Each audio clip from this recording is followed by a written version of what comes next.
Okay, so we're talking about center of mass today. And I'm going to have the screen zoomed out for just a minute on purpose. The page, oops. The page in the workbook to maybe have open is page 43. You don't need to really look at too much right now. I need a volunteer.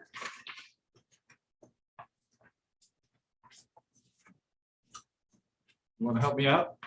All you gotta do is catch something. Just come up here, this piece of foam. Right? And then after he's done, then you could help me. That way he can see it too. Right? So you're not going to see this. Now, for the class here, you can see that there's some dots. And this is supposed to be the center mass. Hopefully I can prove that by balancing this there. So, right, if I can balance this at that point, that must be the center mass. And I'm going to throw this object to him. And then when you catch it, just kind of clap. And this is foam. It's not going to hurt. Okay? All right. And then you got to flick it kind of like a frisbee. Watch the center mass. Go ahead. Try now. This one, the center mass is this yellow dot.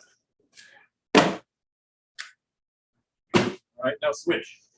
I'm going to turn the lights on so that you see better.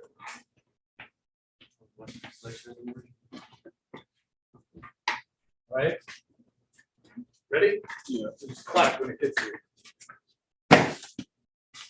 Whoop, no, wait. Oh, you got to be able to see the dots. All right. All right. There you go. All right, good enough. What did you notice as this thing's flying around? Did you notice anything about the center mass? Middle dot. It's just like the middle dot is where it's rotating because you can see it a little. It's not as blurry, right? So I have trouble doing math if I don't know why I should care about it. This is one of the reasons we should care about it. Let me show you something real quick.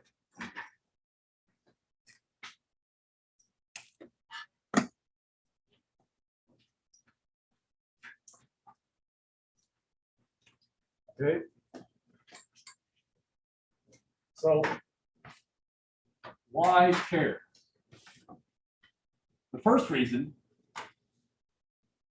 a spinning object in free space.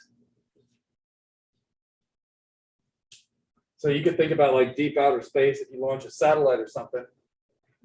It's going to rotate about center of mass. Now, sometimes I use COM, sometimes I use CM.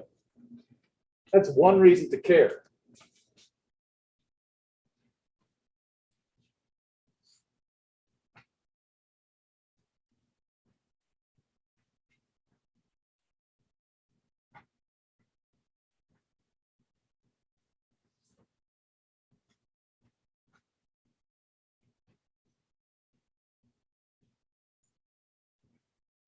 Now, the other reason is the force of gravity is going to act at the center of mass. Now, we haven't really talked about this yet, but we're going to. You could imagine doing a problem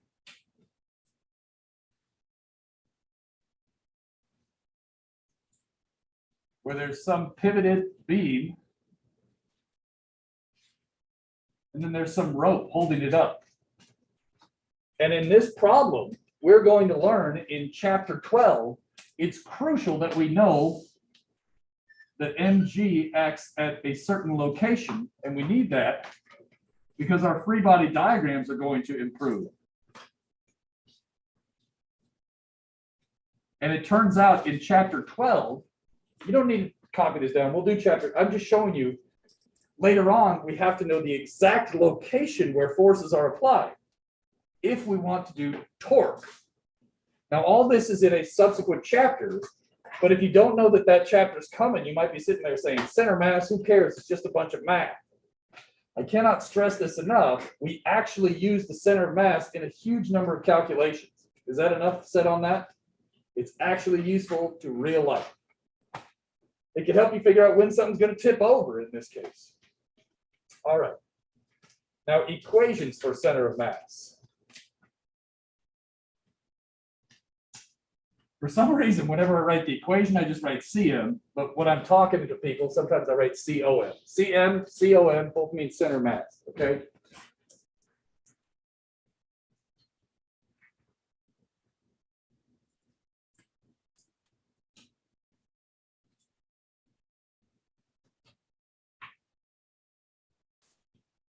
You may have seen this in some other class.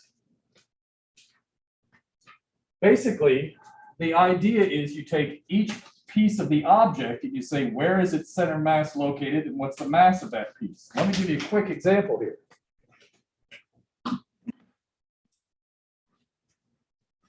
Here's an object, right? Maybe I'll do it like this. Is that going to stay? How about we do this? Let's put a marker in here. Stay? No? All right. I'll just hold it. Okay, the idea, do you see three objects here? Rod 1, rod 2, and the disk? The idea is the x in this equation might represent the location of the center of mass for object 1. So for a rod, this would be, let's say this is 1, 2, and 3. I can figure out this x coordinate, this x coordinate, and this x coordinate, the center of the disk, and I can plug that information in here. I can get the mass of the first rod, the mass of the second rod, and the mass of the disk, and the total mass, and I can figure out the center mass and where to balance it. Cool? Now, sometimes we see different notation. If you're not used to it, it can be a little scary at first. I'll get out of the way.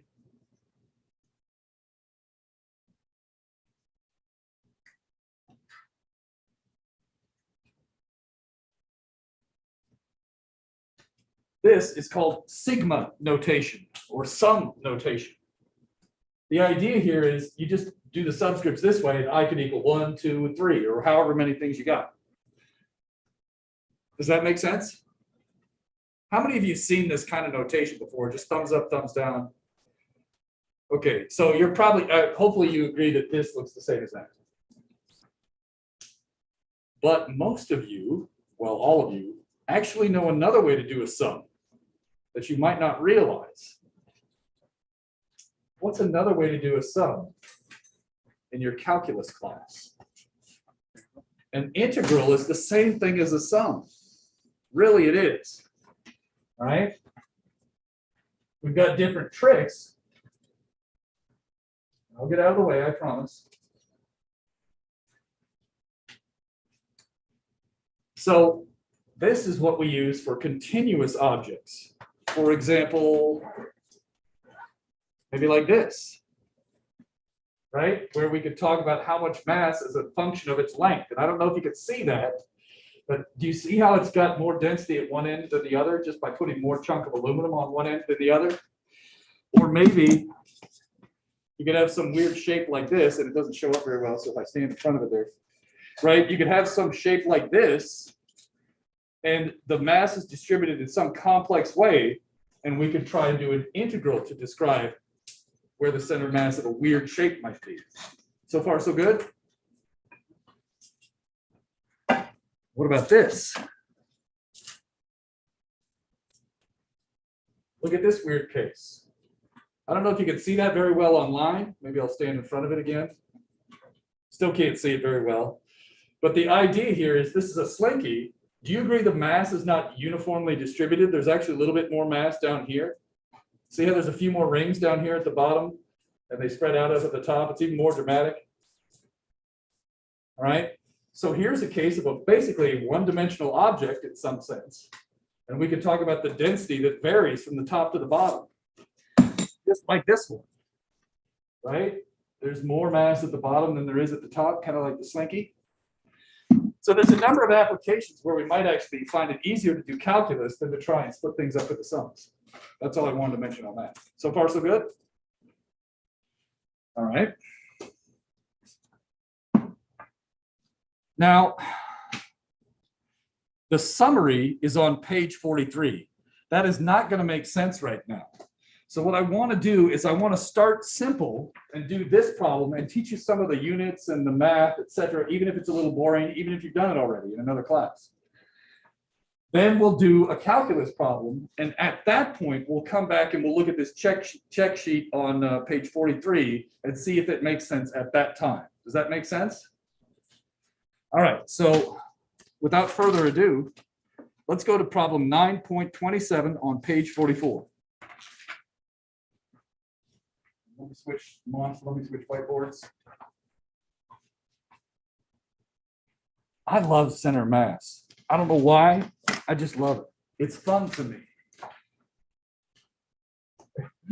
That's usually a sign it's hard, unfortunately. I just think it's neat. Okay, so you take a look at it. I'm going to get it drawn up here.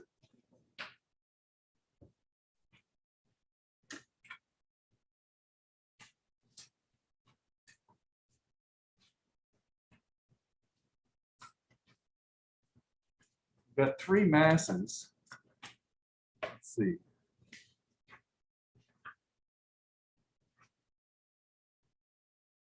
So that's M1 equals 1 kilogram. I'm going to choose to let the 1 kilogram mass be 1, the 2 kilogram be 2, etc. I'm going to use different colors. Hopefully they show up. 2, -1.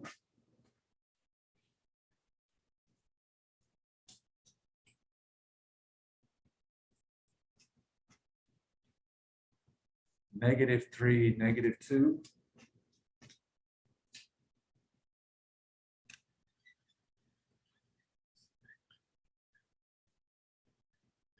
And I think somewhere it says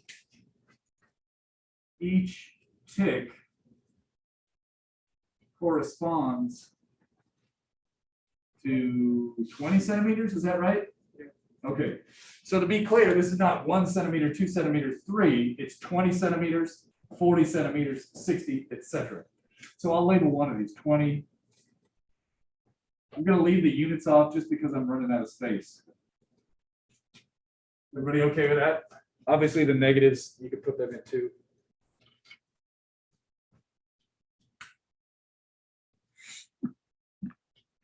Before we do the math, take a guess. Where do you think the center mass is? In which quadrant? Or is it right at the origin? What do you think? What's that? Probably over here, close to the big one. Oh, whoops, 3 kilograms, sorry. It's probably going to be closest to this one, but it's also, do you agree, like, if these were all equal, it'd be pretty much right there. So it's probably close to the origin, but maybe over in here somewhere. Does everybody kind of feel okay with that? I know this seems stupid to kind of guess and feel it out, but just having some intuition, if it's going to be far right, far left, far up, far down, can sometimes help you check your math. So that's a key step that we should do, is think a little bit and kind of say, does it seem reasonable? It seems reasonable to be somewhere over in this area. Okay, let's do the math. All right, so in this case, and maybe I'll do this in green. And I know there's red-green colorblind issues, but I'm running out of colors here. I know there's going to be 3 terms. And then on the bottom, I'm just going to write the total mass. So on the bottom, it's going to be 6 kilograms. That's the total mass, M1 plus M2 plus M3. On the top, I'm probably going to need a little more space than that. What is X1? No. It could be positive or negative. Okay, no. -1. -1 tick mark is -20 centimeters. Yeah, okay. So yep, you know what I'm saying? Yeah. And this is what we're trying to get used to, is basically reading your graph. And then mass is 1 kilogram, right? All right, what is X2? X2 is, and I want X2. What's that going to be? 40 centimeters. Mass 2 is 2 kilograms. Then the last one, -20, 40, -60.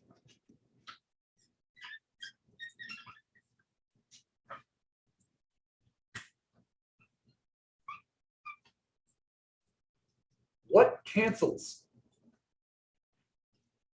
The units of mass drop out. So you could do this with grams, kilograms, whatever units you want for mass will drop out. Does everybody see there's a kilogram in every single term, numerator and denominator?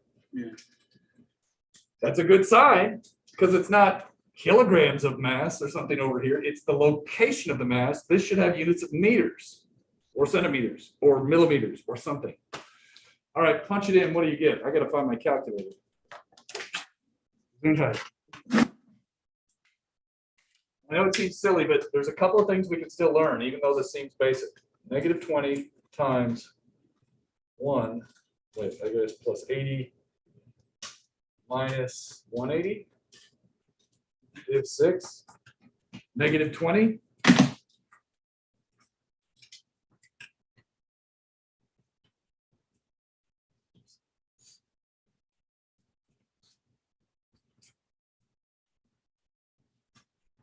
Now, I know it's dumb, but let's get the y coordinate of the center mass too. I know you can do it really fast, but let's just practice.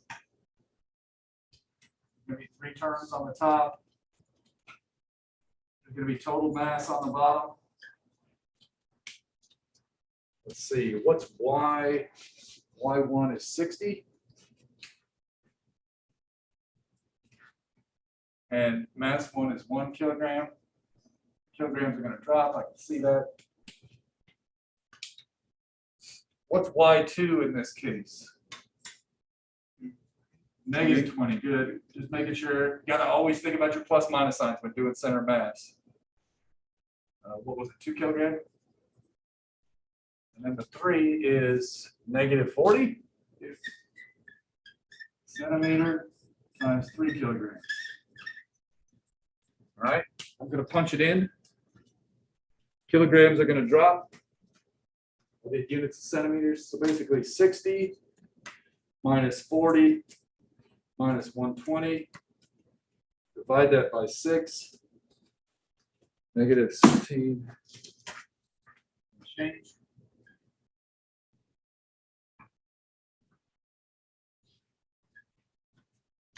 All right. So let's mark it. Right? We know the XY coordinates now. I need to go left 1 unit and down almost 1 unit, right?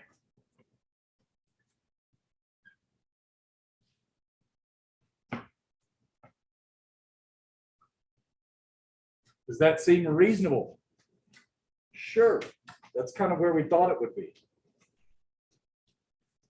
Now comes something that you might not expect. This problem said, you're like, yeah, dude, this is a joke.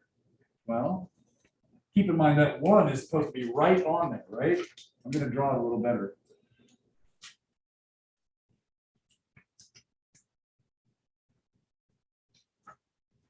Okay, that's the center mass.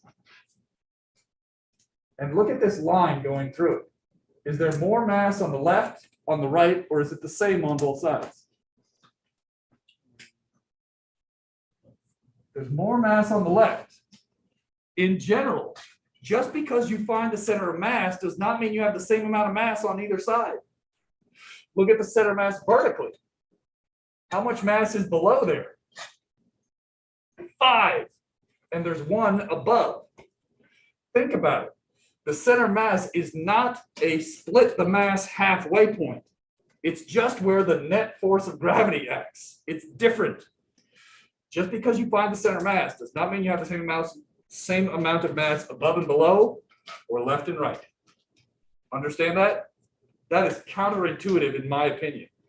Everybody thinks it's the center mass, should be the same on either side. It's not true. Here's an example, right? You can find the center of mass. We're going to do this next. And if we do the calculation, you will find out the mass on one side is not the same as the mass on the other. We can do the same thing with any, there are some shapes, right? Like a uniform rod or maybe, yeah, there are certain cases where that's true. But in general, we cannot always assume the same amount of mass on either side. Enough said? Don't fall into that trap.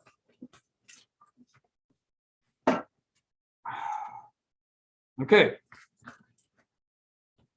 All right, let's move on. Let's do 9.29 now. We're going to see a calculus example, right? And I'm gonna do this in its full gory detail, and we gotta be really careful. So we're gonna do this first one really slow. It's gonna take a half hour, 45 minutes. And then we'll come back and we can do rapid fire, okay? I'm gonna erase the boards real quick. You read 9.29 carefully. Look at the picture carefully.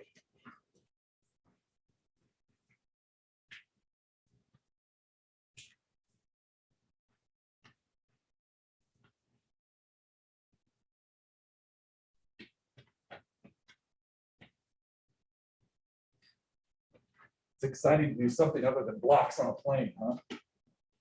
Isn't that a Samuel L. Jackson quote? No more blocks on the plane. Oh, that was snakes. My bad. Didn't they have a real life snakes on a plane thing this year? You guys hear about this? Maybe I read too much NPR. I guess there was like there were some snakes that got up into the lights on a plane, and this actually happened. So they had to like have an emergency landing to get the snakes off the plane or something. Weird poisonous snakes.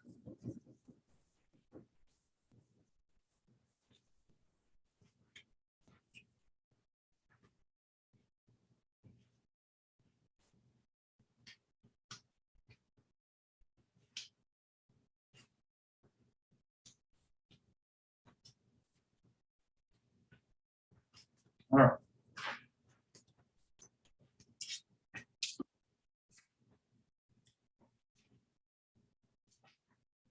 So I want this board right there. 929. Got it. Did you notice the coordinate system's a little bit non-standard here? So 3D.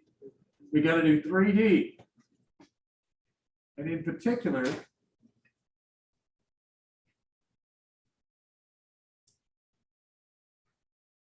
the x-axis is coming out of the page, the z-axis going up, and the y-axis is to the right.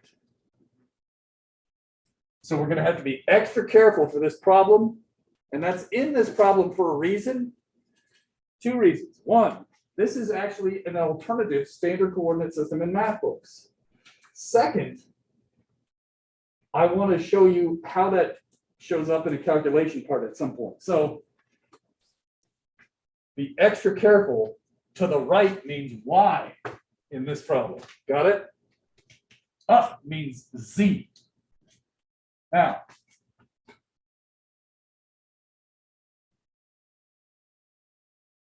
give me a sec. Have you noticed that every problem we've been doing so far has a coordinate system in it? When you're doing center mass, we've got to have that coordinate system.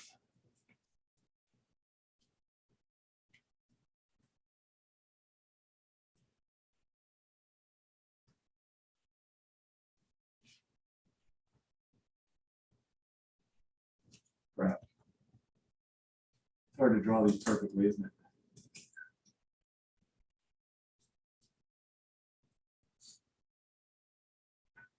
There we go. That's pretty close. So this is supposed to be a 3D triangle. Right? It's like this, but we're actually accounting for the thickness of the triangle. Got it? So it's a triangle that actually has some substantial thickness on it. Can everybody visualize it? Good? Okay. Now in this problem, I saw that there's a slice made somewhere.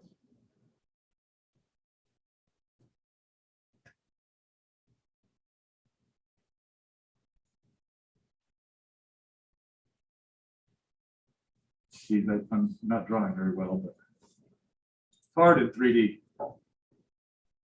Okay, this is supposed to be that slice of the material.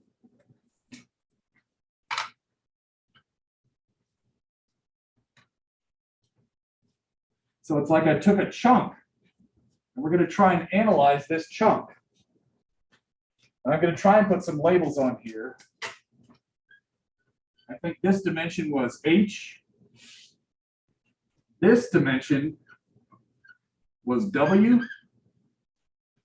And this dimension right here was L. And notice this is the y direction. So the distance this way is actually y, not x. Everybody okay with that? What would be a good name for this thickness? It's a small amount in the y direction. How do you say a small amount in the y direction in calculus class? dy. A tiny thickness in the y. Does that make sense why I'm calling it that?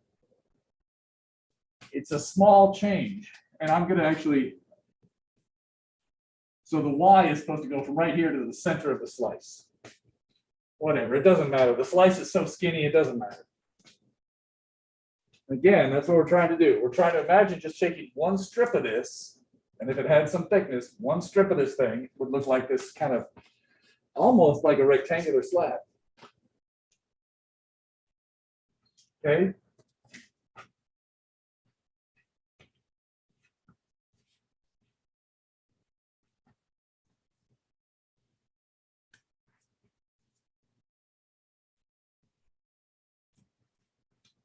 Our goal is to calculate the y coordinate of the center of mass. And we run into difficulty immediately. If I want to do an integral, I can't have dm here. What would you want to do if you're going to have an integral with y's in it? You would want to have a dy here. So the main crux of the problem is rewriting mass, differential mass, or mass of the slice in terms of dy, the thickness of the slice. So let's get some terms going here. dm equals the slice mass. Capital M equals total mass of the entire triangle.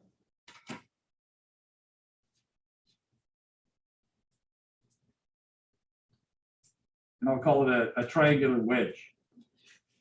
Okay with that? I'm going to introduce two other terms, or one other, well, two.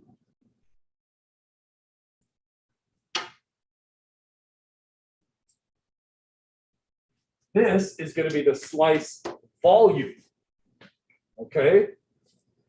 So dm, if you have a tiny bit of mass, you must have a tiny bit of volume.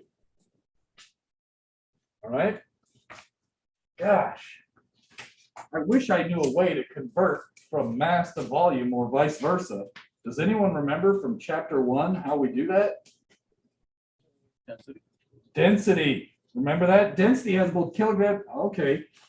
Give me an equation here for density. Density is the symbol rho. If you've forgotten how to draw it, start right here at the crux. Go around and then down, around and then down, around and then down. Density equals mass over volume because it's kilograms per meter cubed. But if we check the units, you would catch that. So it's mass over volume. And notice this is not a dV right now. So I'm going to mention right now we're assuming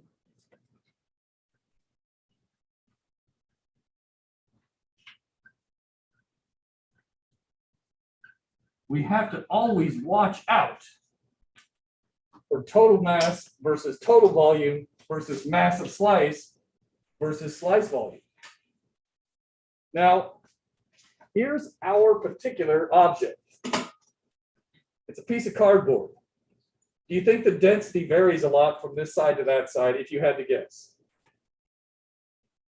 How much do you think I'm using the same kind of density of cardboard here and there and there and there and there? Yeah, it's approximately constant. Agreed?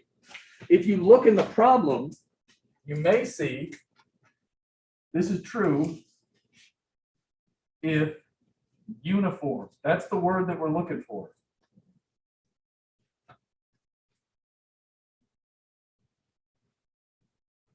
So the words, sorry, there's a computer monitor there. I just, I'll write it here.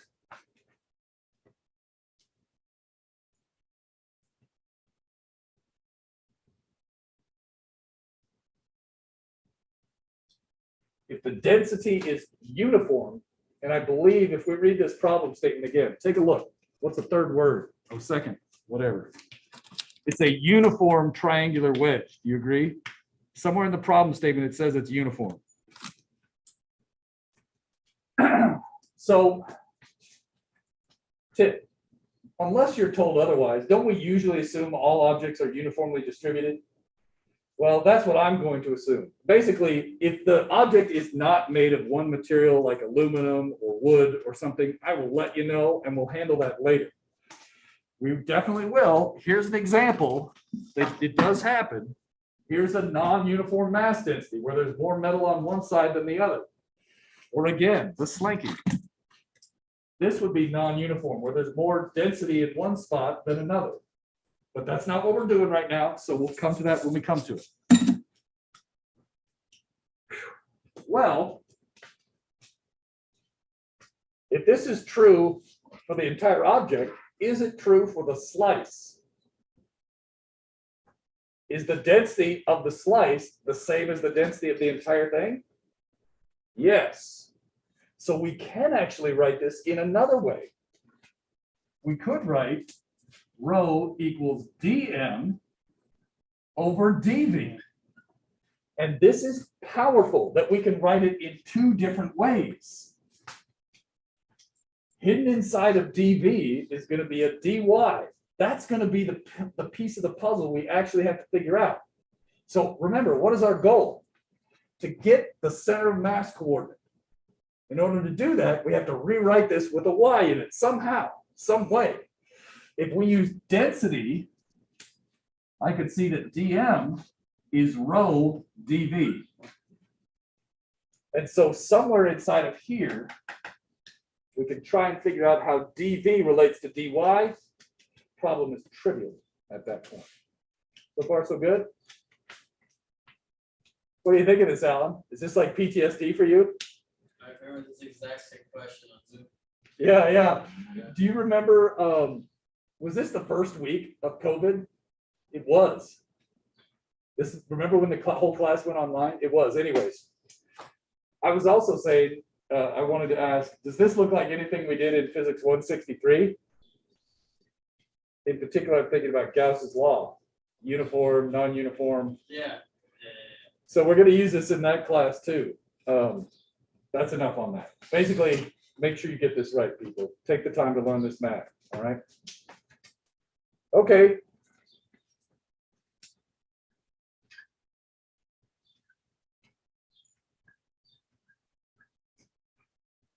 I need you to help me write the slice volume in terms of some parameters. So imagine we have this little slice here. That's going to be height of the slice times length of the slice times width of the slice, right? That would be a pretty good approximation. Now notice, it's not going to be perfect, but if we make this slice thin enough, right, the difference in height from this side to that side would be negligible. Agreed? That's why we're doing calculus. If you don't like the approximation, cut dy in half until you do like it. Okay.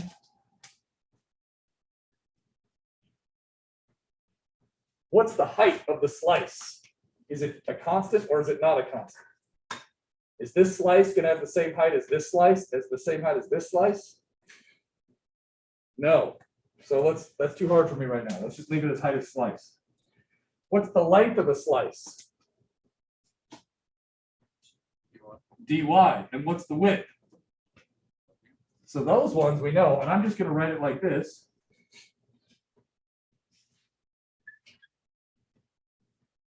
Is everybody okay with that? Height, width, and length of the slice. Gosh. It's almost like we need some kind of mathematical expression to describe the height of the slice as it changes. Does that look like cosine, e to the x, a parabola? What does this shape look like for the height function? A line. Does anybody know any good equations for a line? I heard y mx plus b. Now, in this problem, I do not want to write that. Number one, we got enough going on with the letter m already. You agree? Number two, y is now z, is it not? So let's make this a little bit better. And Well, furthermore, what's the X coordinate in our picture? Y. Y. So I'm actually gonna write it as Z equals slope X plus intercept. Because I don't have to think as much. And I actually get a little bit lazy. I usually say slope X plus int. Are you okay with that? So I'm gonna change that right now, just because it's less to write. I cannot stress this point enough. Had Dom sitting here this morning. He and I both were just like, you really want to become a master of the line equation. I know it seems trivial, but you want to be able to recognize it in problems and correctly write down equations for lines. We're going to do another one later, and you watch, you guys will feel like idiots because you're like, gosh, he just said we're going to do this later. He said we're going to feel like idiots. I feel like an idiot. It's, you just need to practice it a lot. So that's why we're going to do it again later. So try not to beat yourself up when you fail completely in another half hour when I show you the same equation and you're worthless. All right, let's go. Let's do it. What's the slope of this? Rise over run. What is it? You said something. What was it? H over L. Not quite. Negative 8. -8 because down slope, right? I can't help it. Your math teachers say, well, why don't you just use similar triangles? Similar triangles doesn't work for everything. Real life doesn't always have the perfect coordinate system. Drives me nuts as a math teacher sometimes. All right. What's the intercept? Based off this coordinate system, what's the intercept of this line? H. H. So you have to be able to write down your own line equation from a picture. That's the engineering thing that happens all the frickin' time. All right. I think we can make that look a little prettier.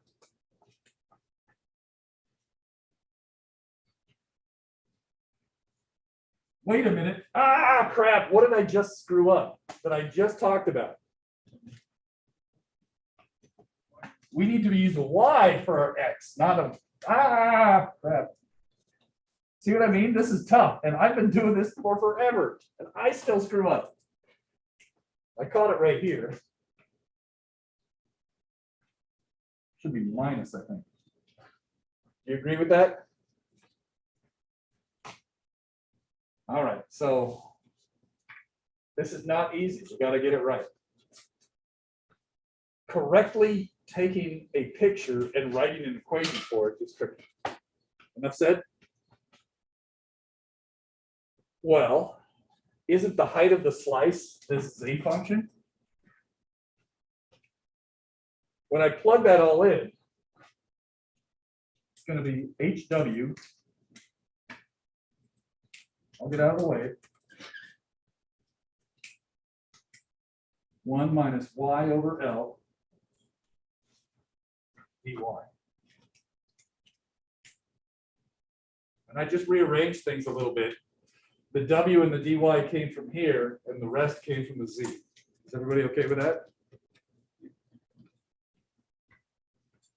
Pop culture trivia question. Oh, this is my son, HW. I'm an oil man. You know what movie this comes from? Anybody? I didn't think so. There Will Be Blood. I drink your milkshake. It's that movie. All right, whatever.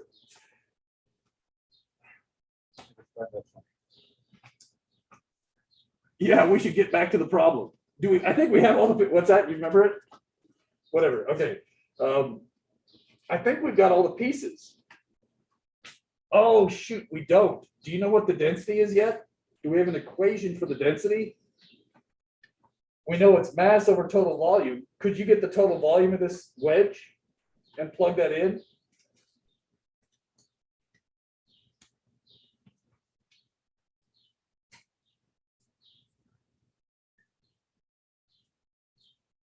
The total mass of this object is capital M. What's the total volume of the wedge?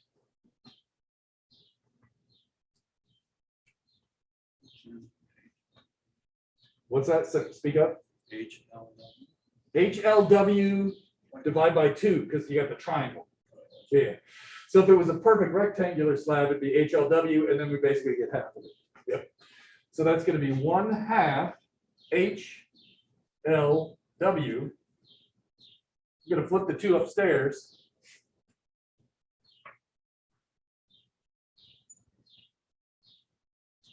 Two M over HLW is the density. And now we're ready to go. I'm just gonna rewrite this stuff over here and then flip the monitors for the Zoom people. So I'm not writing anything new, Zoom people. I will get you onto the problem, don't worry.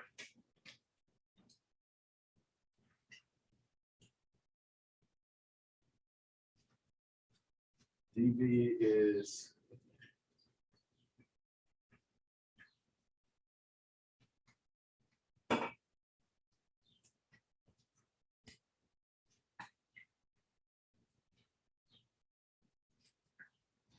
okay. Whoops, that's not right. I think I got it all. Yep.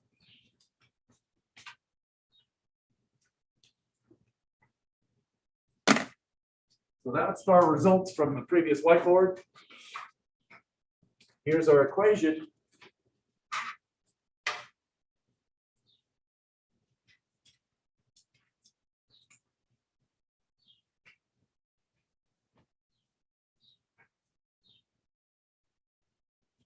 What are the limits of integration?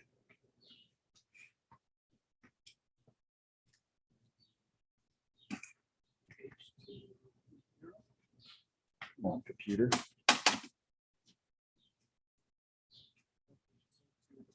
We're integrating over what symbol? Y. So we're going from 0 to L. Got that? Because we're doing a Y integral, our limits are what are the full range of Y values?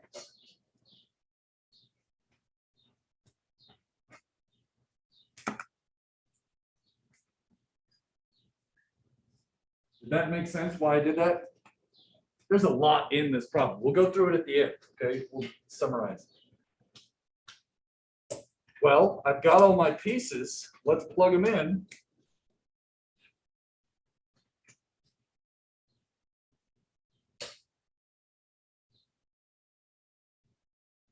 There's a Y right here. This DM is going to be rho.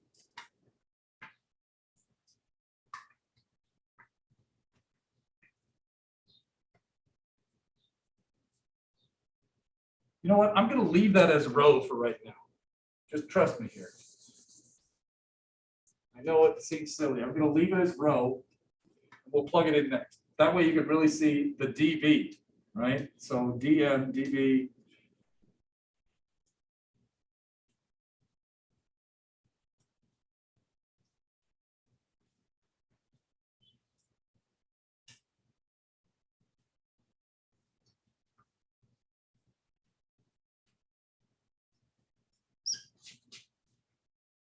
Good. So far, so good.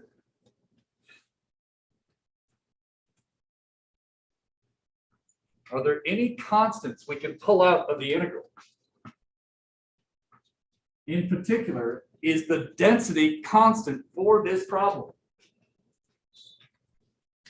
Yeah, the problem said it was uniform. Remember that word? Uniform. What's going to happen when the density pulls out on the top and the bottom?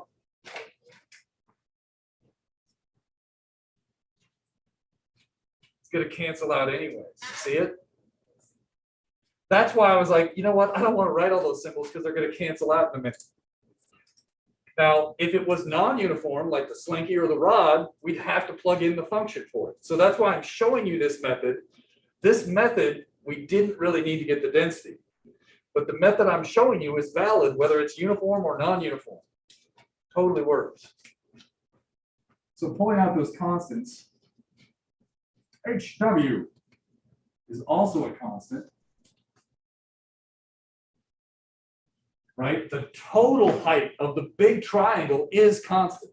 The total width is.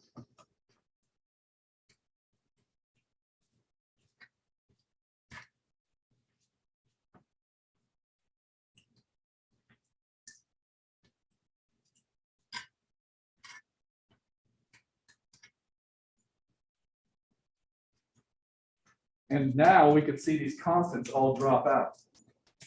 Uniform.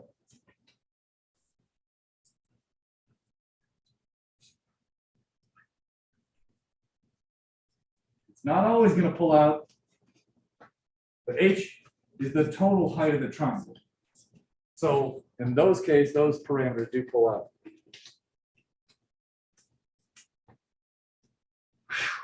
Doing good so far?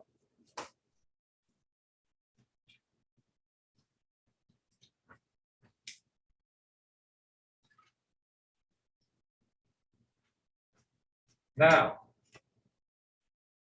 when I integrate this one, what do you get when you integrate the function y dy? Y squared over 2. Now, I know this seems stupid, but let's include the limits here. You are probably like, dude, I know the zero limit's going to drop out. One year, I basically gave the same question or something nearly identical, and then I just made the limits negative L over 2 to positive L over 2, and everybody forgot about the lower limit. So it's important. I know it seems like a waste of time, but please, we're learning. Let's take the extra time to get this done. What's the next one going to be? Y cubed over 3L, and then I'm going to stick the limits on just out of habit, because the one time you don't is the time you screw up, and that's when you lose points. So this came from the first term, and that's sloppy, and I don't like it. I'm going to erase it. Write it better. There we go. How about this term in the basement? It's going to be y, right? What's that? Where did the y squared come from? The y squared came from integrating y dy. You get a y squared over 2, so this is the first term. Another y. Oh, right here, y times 1 and y times y over L. Is that what you needed to see? Yeah. Sorry, I kind of jumped, I tricked you, or I didn't say that. You got it? All right, that's all we need. Everybody understand that now, where the y squared came from? It was this term was the first, and this term is the second. Sorry about that. Okay, 0 and L.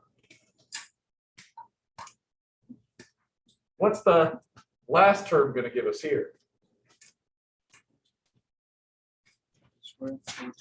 Y squared. Now, I want to actually backtrack a second. I want to give you a tip that I forgot to say when we were doing this step right here. There's something we could do to check our work before we waste time integrating. What's a way we could check our work at this stage? Check the units. What should be the units over here? For a y? Meters. Okay, what are the units of y? Meters minus meters squared. What are the units of L? What are the units of dy? It's a small length, but it's a length. It's in meters. Do you agree? Meters minus meters is meters. We get meters squared for the numerator. Agreed? Well, what's on the bottom? What are the units of this? No units. What has to be the units of this then? No units. Meters.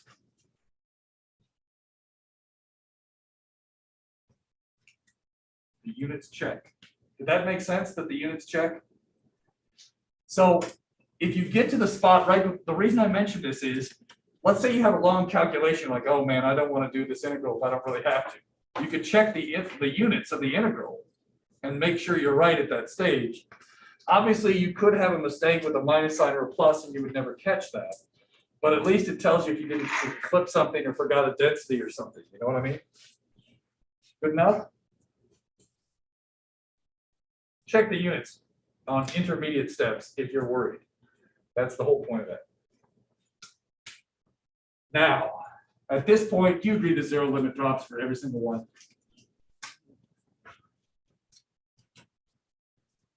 So I'm gonna get L squared over 2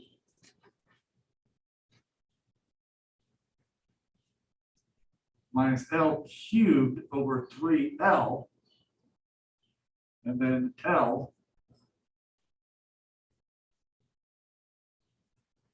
Well. This L cancels that. This L changes this to a squared.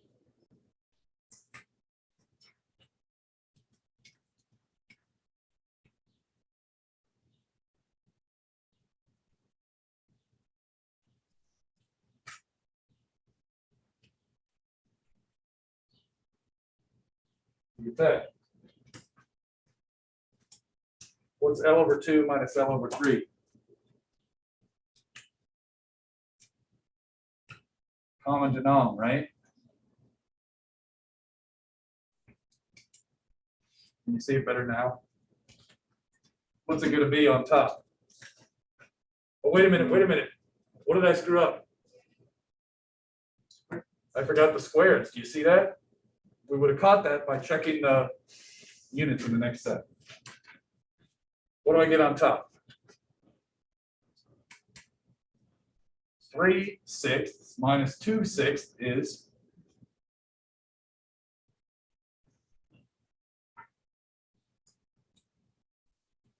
one of the L's cancel.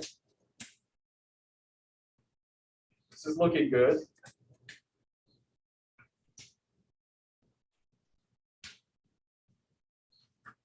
Am I still on, Alan, or am I off? You're still on. Woo! Just barely.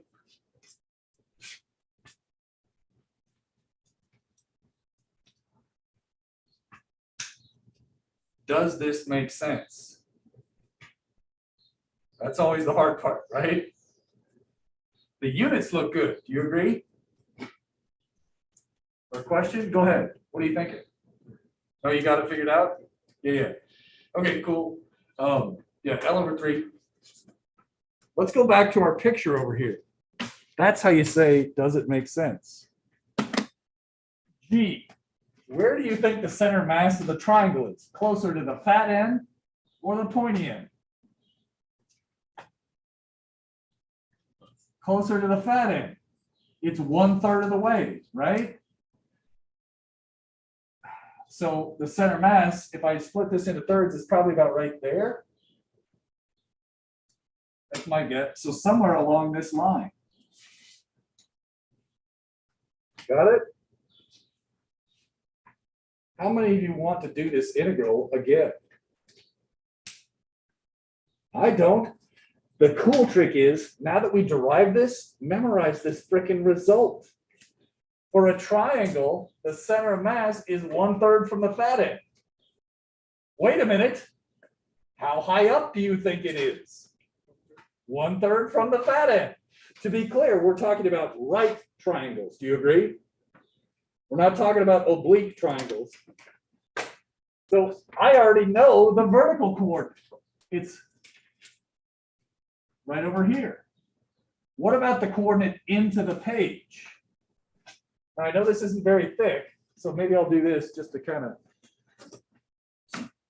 This is not a perfect triangle, right? But it's pretty close. How far left or right do I need to go to get to the center in this direction? Halfway, because it's uniform, right? So don't overthink it. We never want to do this calculus if we don't have to. So the center of mass should be halfway in, 1/3 of the way out, and 1/3 of the way up. Now it's really hard for me to draw that, so I need to put that somewhere. I'm going to put it right here. You know the length is L, so I need some room, sorry. So the center of mass is located at, what's the x coordinate of the center of mass? Tell me, in terms of these dimensions. You got it, negative over 2, halfway back. Excellent.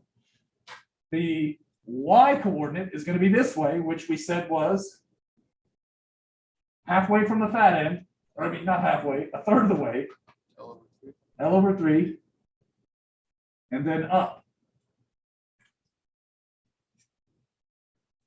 There's the center of mass location. Cool?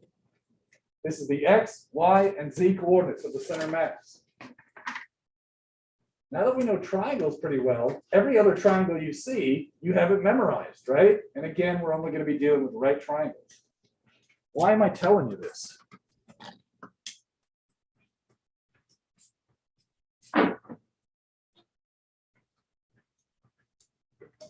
Why would it be negative y equals 2? What's that? Why would it be negative 30? So here, the positive X direction was out of the page, and the wedge goes into the page, but the positive Y is this way and the positive, is that why? Yeah. Yeah, good. So always thinking about the plus minus signs is a good thing, good. Imagine if you had to pour some concrete and you wanted to make this shape, right? Maybe you want to support this with a post. It would be crucial that we know where the center of mass is, so you know where to put the post, so it doesn't just fall over and smash somebody. Do you see that you could actually split this up into a rectangle, and a triangle? You kind of see it being split up, right? Or you could say like one big rectangle and one triangle. The idea is we can use this result, 1/3 from the fat end, to split up other harder looking shapes and just whip it out with the x1, m1, x2, m2 equation. Does that make any sense why we did that? Yeah. Cool, right? Yeah, furthermore, I know this process will work if we have a weirdo shape like this one, right? The only difference if we had this weirdo shape would be what? We'd still have a slice, we'd still have a total mass, we'd still have a dV. Is it linear? No, so we'd have a different equation. So what? It's basically the same process with a different equation. Cool? Now let me show you something else. I chose to do this problem this particular way, where instead of let me say it like this. What's another way to write this? What is the integral of dn?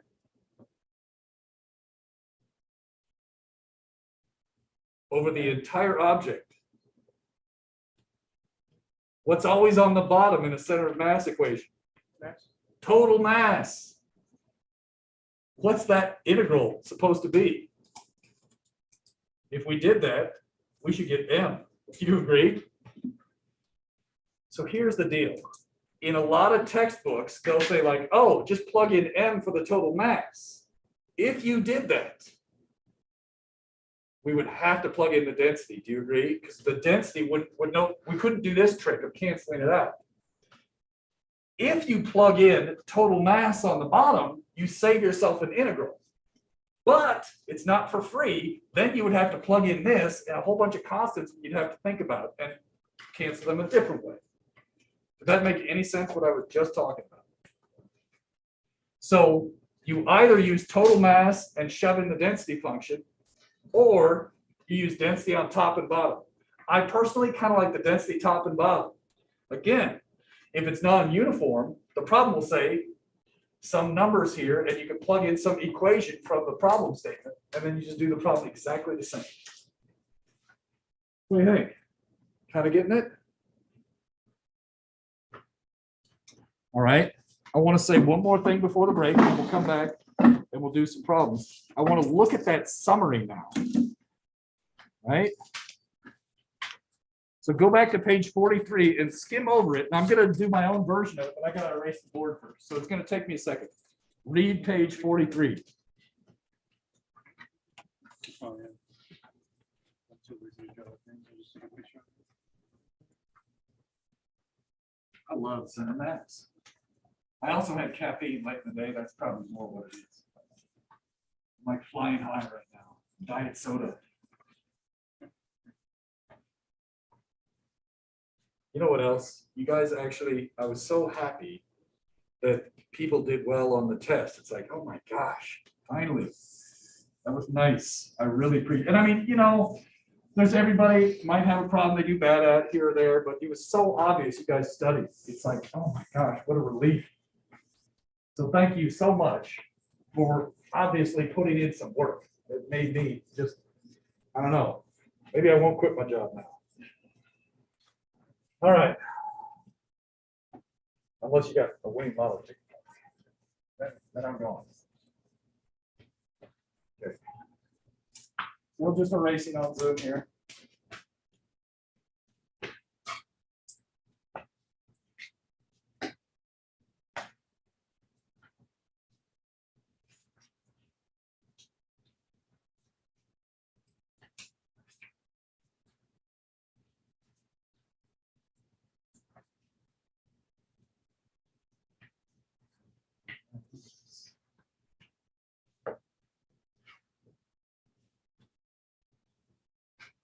Get my window washer.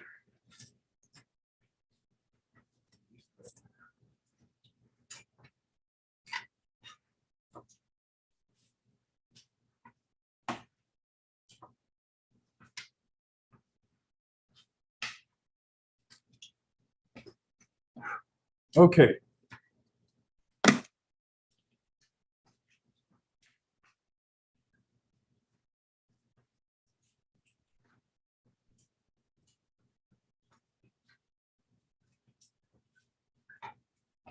Okay, I'm gonna add a bullet point that isn't really there.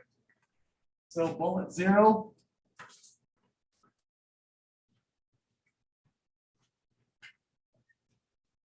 You gotta have a coordinate system, right? I know it seems obvious because it's been drawn for you, but if there's not one there, you better draw it, okay? That said, on every center mass equation, I usually draw a coordinate system, even on test questions. So you gotta have a coordinate system. Otherwise, your answer is meaningless. Okay? First way to do it is know the answer from memory, right? Or obviousness. Let me give you an example.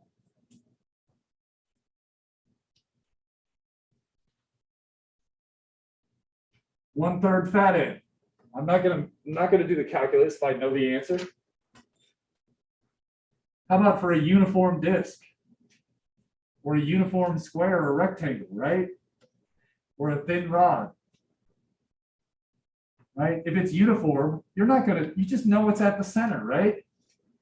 So you can build a lot of things out of a triangle, right triangles, or circles, squares, rectangles. In fact, what if you wanted a non-right triangle? You could just say, well, that's a right triangle minus another right triangle. That's a question in the book. So you can build non-right triangles out of right triangles. I'll show you.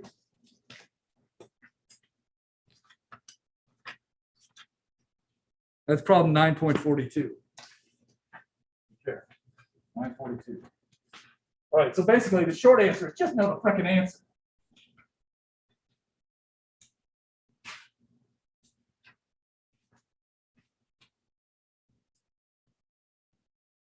Whoops. Let me say that a different way.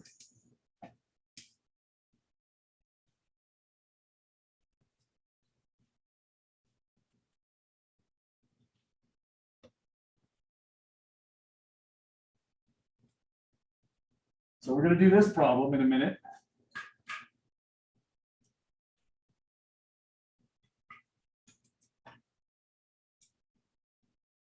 We're going to do this one after the break.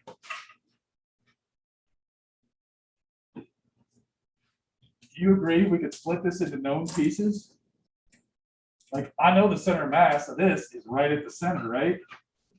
I know the center mass of this piece down here would be right at its center. Where's the center mass of this piece? 1/3 from the fat end down, 1/3 from the fat end over, so maybe something like that. And then what do? I write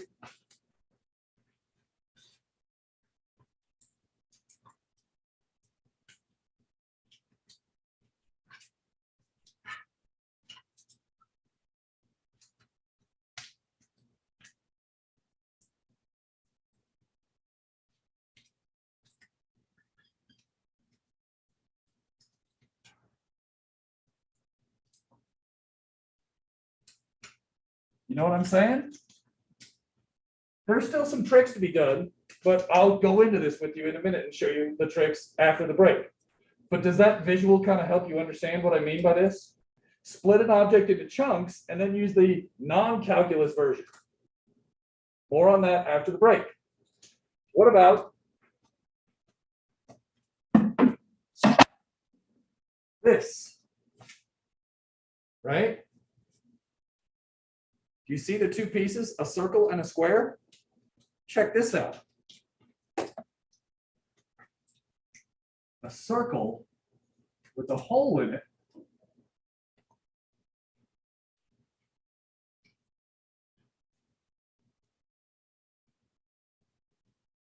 that's equal to a solid circle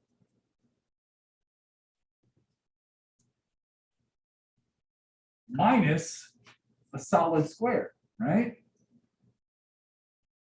Now I know I didn't draw them perfectly here, but do you kind of, does this make sense? What does this do to the center mass equation? It's x1 m1 minus x2 m2. This is like a negative mass because it's not there, it's a hole. So everywhere you see the whole mass, you just put a minus sign on it. Now notice it's the solid disk minus a solid square gives you disk with a hole in it. Got it? And again, I'm going to teach you the tricks on this.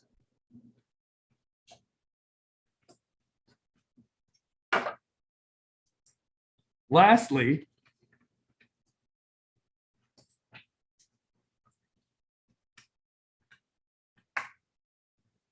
use calculus. That's our last resort. It just takes too long, right? That doesn't mean there aren't times when it shows up, including on exam day. So you got to know it. Now, there's a giant chart at the bottom. I'm going to explain that chart before we get out of here. There's three things I want you to know. Okay. I know you're tired, but at least the time after break will be short. So let me go to the other whiteboard. Okay.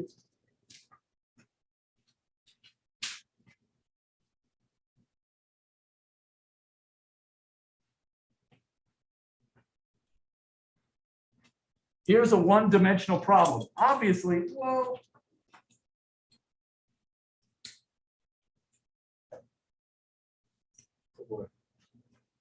this thing is obviously 3 dimensions, right? But we could treat it basically as a one-dimensional object, right? We ignore the small difference in height, etc. This is a one-dimensional object. Here's another one-dimensional object, right? It's a thin rod, basically. Okay, it may not look that cool, but whatever. We could use a 1D density. So we do linear mass density. The symbol, this one actually has two symbols. Sometimes we use a lambda, sometimes we use a mu. Depends which book you read. I use both. Whoops. It's a linear mass density.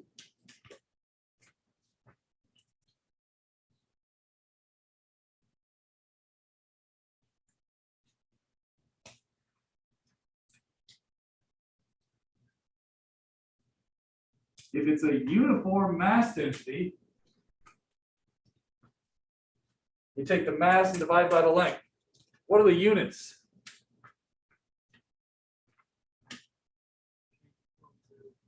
It's kilograms per meter, right? If you've ever bought wire or chain or something from a hardware store or rope, sometimes they'll sell it by the foot. That's sort of like this, right? You're saying how much cash per foot or how many kilograms per meter.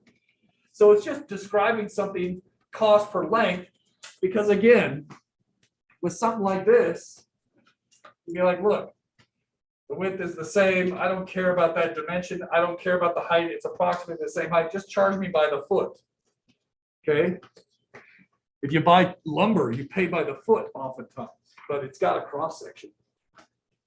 Notice when you do this,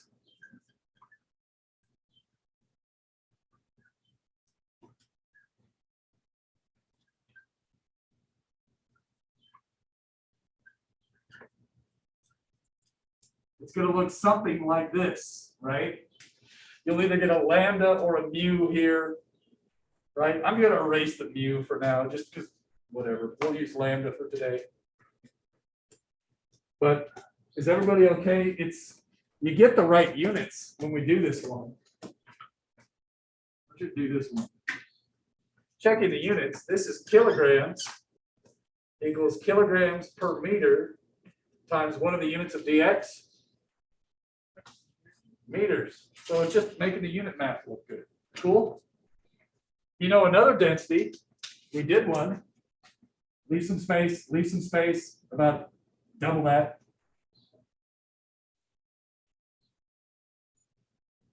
We did a 3D problem.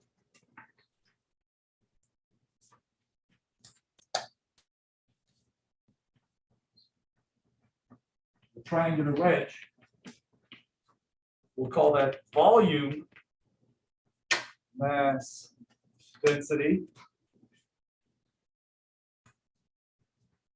What was the symbol we used in the triangle wedge for density? Rho.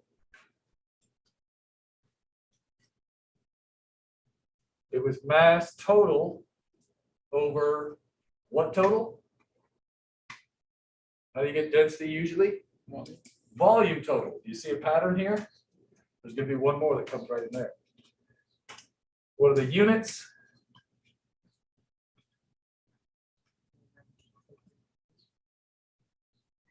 And what is dm?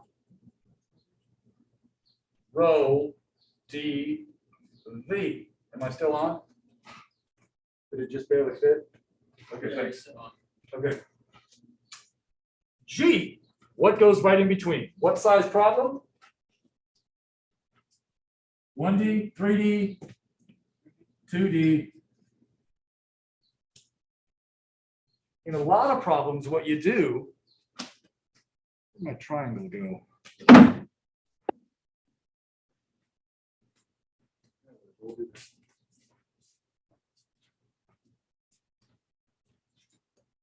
Like this, right? We've got an object here. Its thickness is small and uniform. Do you agree? So in this case, you could just treat it as an area and ignore the thickness. And this is probably how we should have handled that triangle. But I wanted to use the normal units for density. Oh, there's that triangle. Same here, right? As long as you have that uniform thickness, why not do this as an area problem? And that works even if it's a little thicker, like this. You treat it as a 2D problem. Okay. So that would be plates. Usually thin plates, but it doesn't have to be thin. Usually thin plates. Instead of linear or volume, we're going to use area, mass density. The symbol is going to be a sigma. Remember, sigma, you go flat. Sherry bomb is delta. This is delta, that's sigma. Okay. Oh my gosh, did you notice we're already reusing Greek letters? Ah, physics is fun. What do you think sigma is equal to if it's uniform? I should be clear, this was only true if it's uni. What would I use here? What's been on the top every time?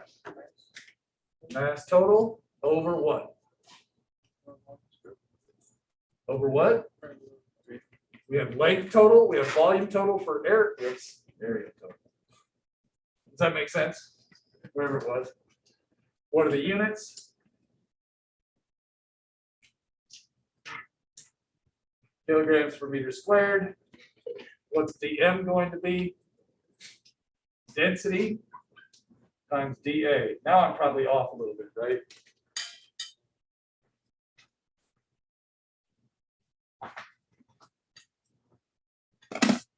What do you think? You need a break, agreed? Let's take that break. We'll come back and we'll use this chart. Any questions about the densities or any of the units? It's just different symbols for different type of problems. If you have a 1D problem, we use this math. You stick this density in the integral, and that's your dx. If you have a 2D problem, we're going to do sigma. All right, take that break. What time is it? 5:46. That was intense.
All right.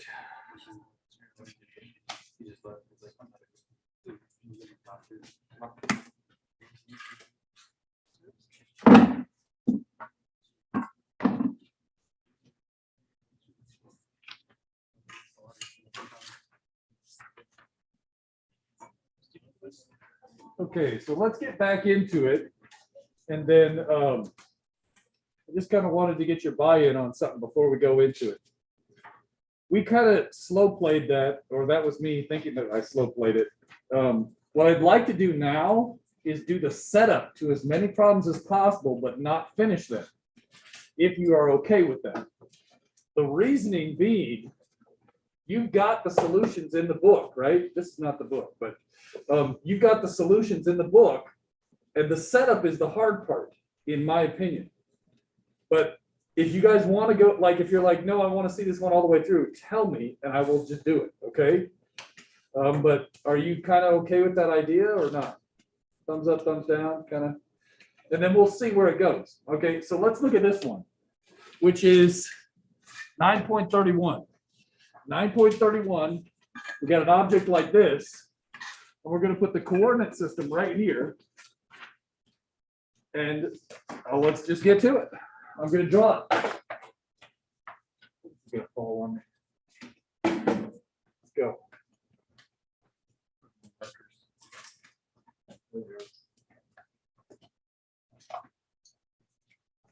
9.31, did I say? Yeah. We got a coordinate system here. And now we're going to try and do a normal coordinate system unless otherwise specified. So I just did that one to force us to have to think a lot. I don't know if that was a good idea or a bad idea, but I like it. So I apologize if that was a dumb idea. We got this object here. It's not going to be exactly the same as your picture, but it's kind of close.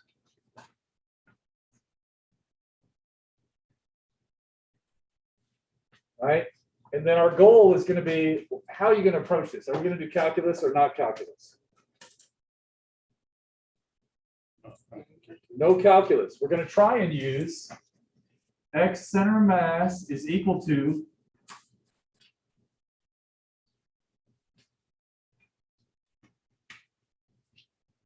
let's just say X1 M1 over M1 here. X2 M2 over M2, and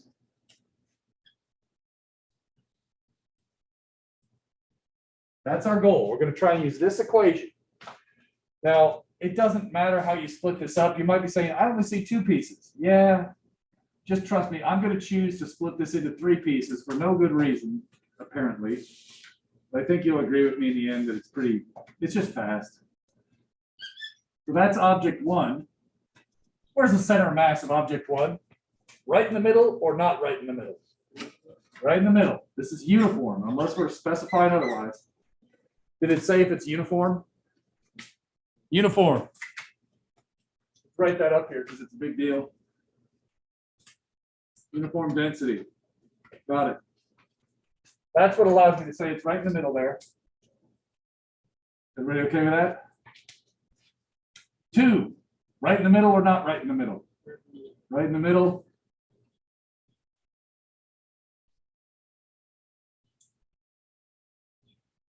Okay, and then three, right in the middle or not right in the middle? Where's it going to be?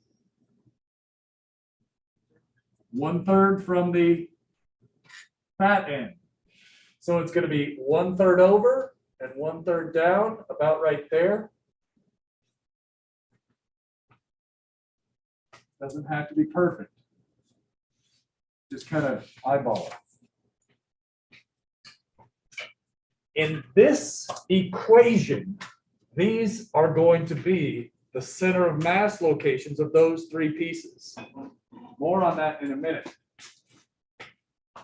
Now, I need some dimensions here. What was this dimension here? Was this A? Is that right? And this B? That means this is probably C, This is a pretty seedy problem. All right, there we go. Those right? Well, let's start with the easy pieces. What is the X1? And by that, I mean the horizontal COM position object 1. So I want X1 means the horizontal center of mass position for object 1. That's a lot hidden in X1. What is it? In terms of the symbols I used up here.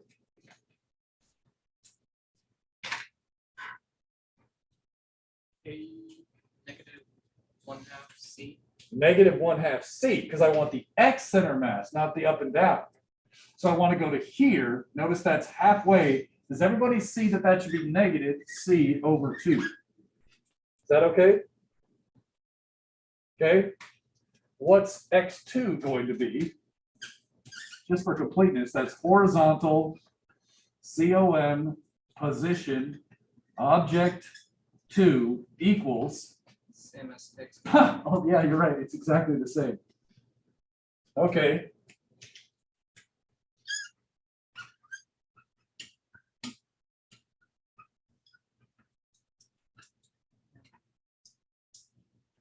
So what's this one going to be? I want X3. 1/3 D, or just D/3. So far, so good? Did this problem give us the density? It told us it was uniform, but is the density one of the given parameters? No. Agreed? I'm going to use it anyways. Check this out, and I know it doesn't seem obvious at first. Mass 1 is going to equal some density. Is this a 1D, 2D, or 3D problem? In your opinion, should I use 1 dimension, 2 dimension, or 3 dimension for this stupid thing? 2D. Do you agree the thickness is the same everywhere? We know the thickness is basically, it's just halfway the thickness, so why are we worried about it? What density should I use? Lambda, sigma, or rho? Sigma times area 1. Now hear me out. This has units of kilograms per meter squared, and I'm going to multiply that by meters squared. Do you agree that's going to give me a mass? Now, I don't know what sigma is, but do you agree every freaking term in here is going to have the same sigma and it's going to drop out? Every term that has a mass is going to have a sigma. I don't need to know if it's made out of wood or aluminum. I don't need to know the kilograms per meter squared of the plate. I don't need to know the thickness of the plate, as long as it's uniform. Isn't that cool? So I would like to proceed. Did that make sense why I'm doing this trick? It will in a minute. What is the area of plate 1? Oh, a Lakers fan, huh? Wasn't he a Lakers player? AC Green? I'm a Kurt Rambis guy myself. Okay, mass 2. Mass 2, I'm going to do the same trick. I don't know the mass of it. I don't know the density of it, but it's going to be density times area 2. So what's mass 2 going to be? Sigma times BC. Finally, mass 3. Well, it's going to be sigma. That's a bad sigma.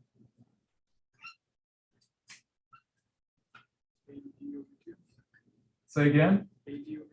No. Oh, wait. AD/2? Yes, right? I think. Yeah. Yeah. AD/2. Yes, absolutely. Nice job. I was a little slow there. Isn't that another Lakers player? Jeez. frickin' Lakers. All right. At this point, do you agree you could plug this garbage in? All the sigmas drop and you get the answer? Take a second. You want me to show one more step or not? You good? The answer is given to you. If you plug all this stuff in, you're gonna get it. The sigmas drop out and we get, look at the answer really quick. Do you see how the sigma drops out and we get a bunch of junk that looks like that? It's ugly. It's not worth it. Now let me ask you. If this thing was drawn to scale, in your figure, I think this side goes a lot farther over, right? It's more like this. If this thing was drawn to scale, what do you think the X center mass should be, a positive or a negative number? If it's drawn to scale. Negative. Do you agree we expect the center mass to be somewhere over here? Now, let's go back to our particular picture that I already drew, so it's not so messy. Okay. Okay. Now, part C is trying to show us why we might care about this. Here's the idea. What if you're designing this system and you're like, look, this is going to be a concrete patio on a building. I want the center of mass of this giant mass of concrete to be at the building's edge right here so that I can put a support column underneath it. That you can punch some numbers into a spreadsheet and play with the values of A, B, C, and D and make different shapes that would fit on a building. Good? That's a practical use of this. Enough said? Ready for the next one?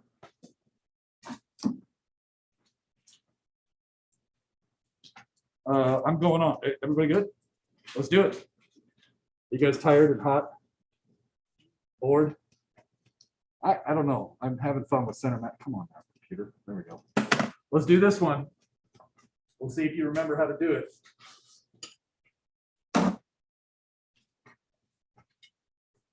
What was it, 9:32?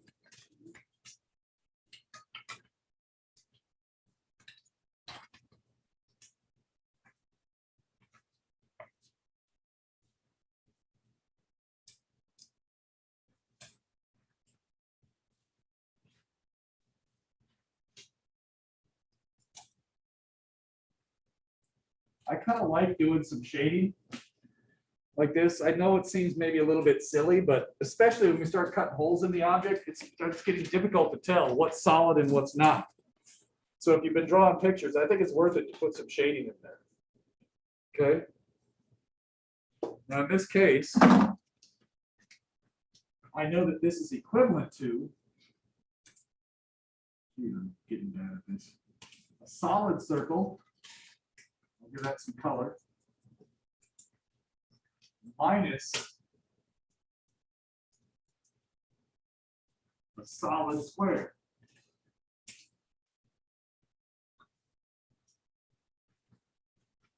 Where's the center mass of a solid circle in this particular case with the origin at the center of the circle? Where's the center of the circle? At the center, right? Where's the center of the square?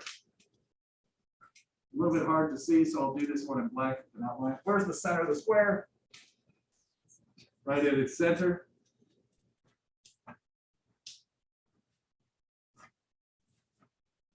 How big is this square?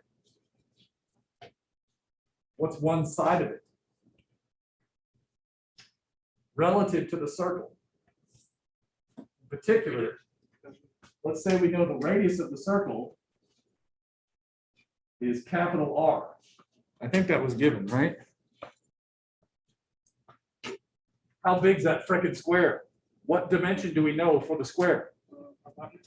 I know the diagonal, the hypotenuse, right? So do you agree for R square, that dimension is R. This dimension is the side of the square. This is a square, so that's a side. How does R relate to S?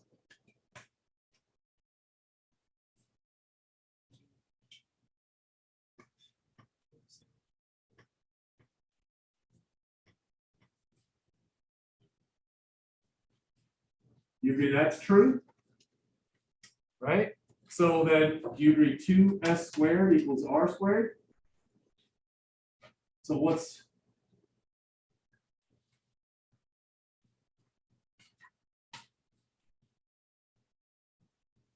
you agree the side of the square is s over root 2?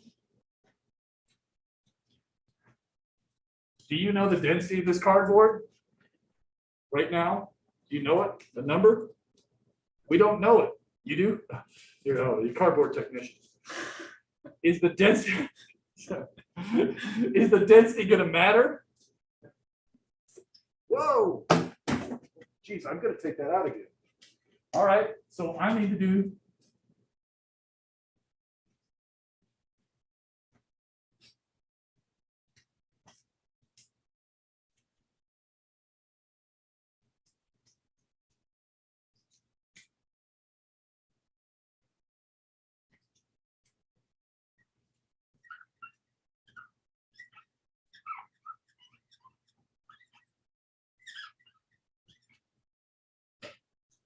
what's special about this problem?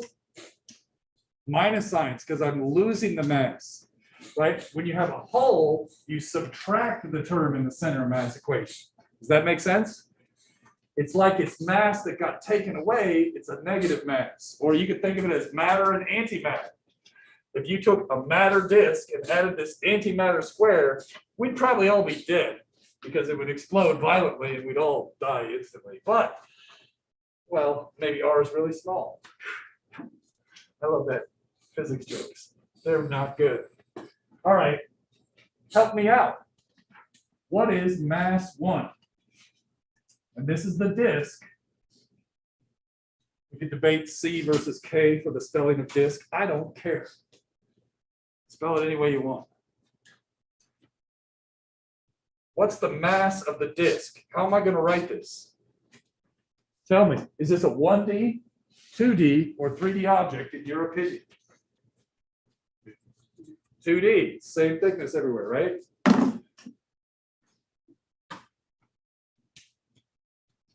What should I write for the mass? I want to rewrite it in terms of density. You said it. Starts with sigma times area. What's the area of a disk?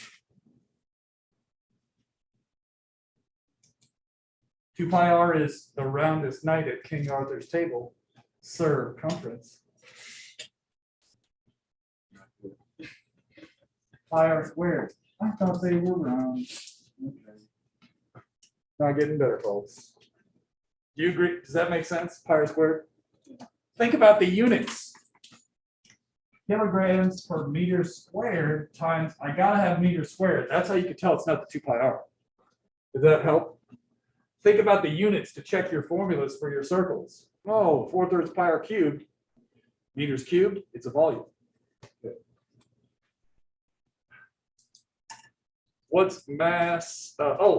What's x1?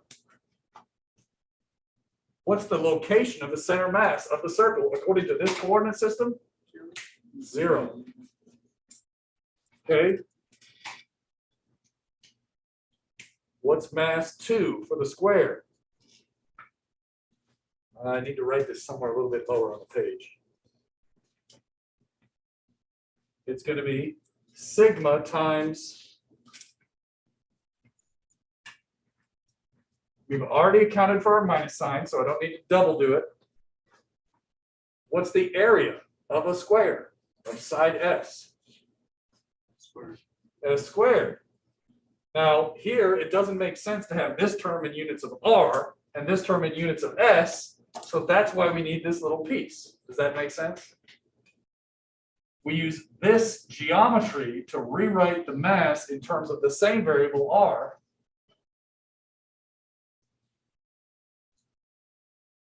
Good. At this point, shove in and you're done. We have all, oh, wait, I forgot something, didn't I? What's x2? We didn't figure out x2 yet. Do you agree? What's x2?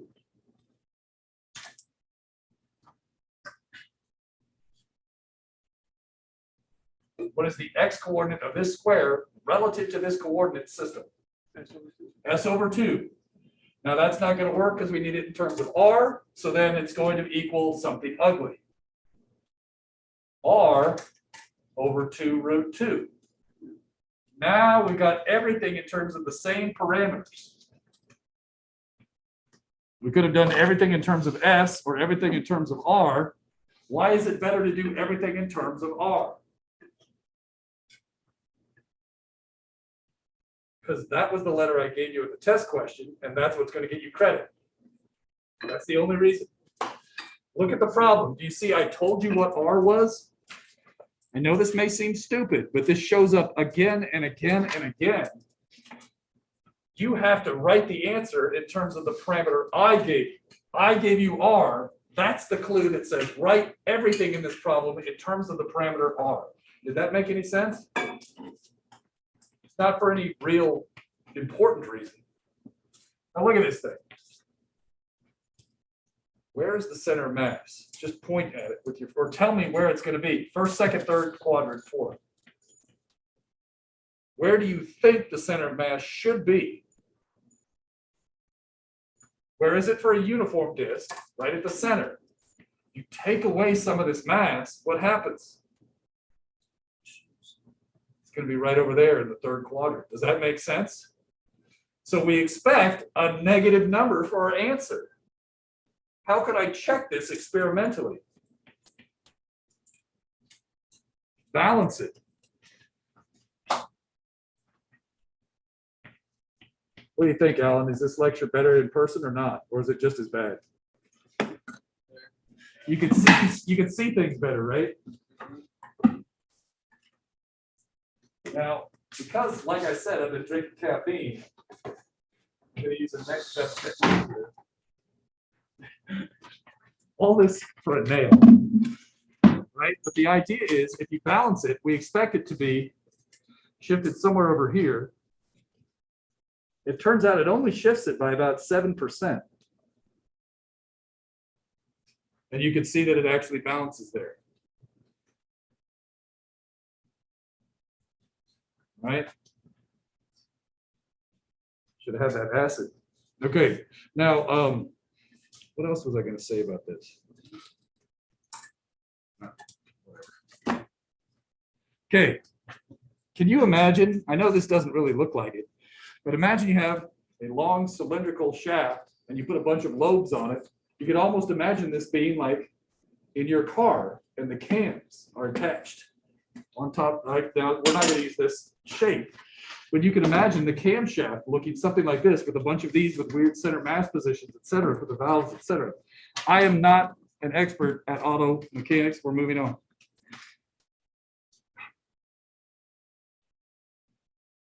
You want to do a non-uniform problem? We haven't done a non-uniform yet.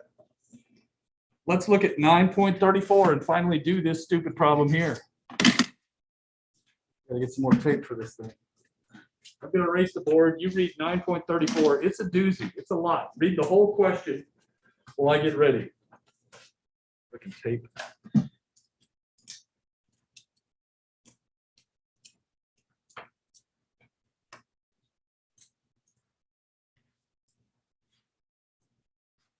I got to erase the board here.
There's our coordinate system, always sitting around there.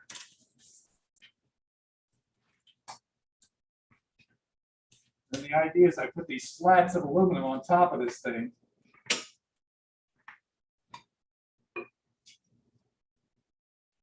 And as a result, we get a density that's going to vary. Now, I want to try and do this problem numerically, but also use some numbers and talk about how they're related. So at this point, I'm going to call this x equals 0. This point is going to be x equals L. But when we plug in the numbers, eventually at the end of the problem, we're going to assume L is 50.0 centimeters. All right. And I'm going to zoom in, but first let me do this really quick so the Zoom people can see.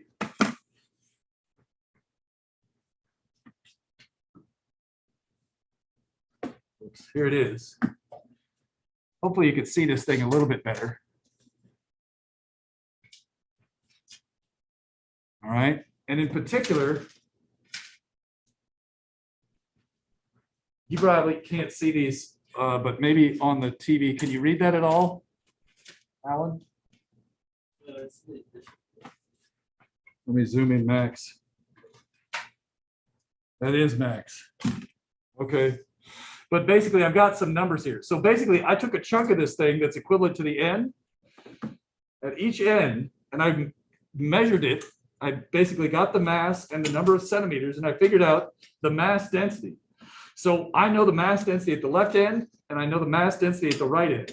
So let me put that up on the board. If you couldn't see that, I wrote these numbers. So I've got the mass density at the left end, the skinny end, was 3.62. This is in the problem, isn't it? 362 grams per centimeter. And the mass density at the right end was 13.14. Is that correct? Yep. Thanks. All right. If you had to guess, how does this mass density vary? In particular, is it going to look like a cosine function? Is it going to look like a parabola? Approximately, how is the mass varying from the left end to the right end? Approximately. Linearly. Huh. Pressure's on. We're going to assume mass density varies linearly, right? Anybody know anything about linear equations? Y equals mx plus b. Now, obviously, we need to rewrite this into our particular equation.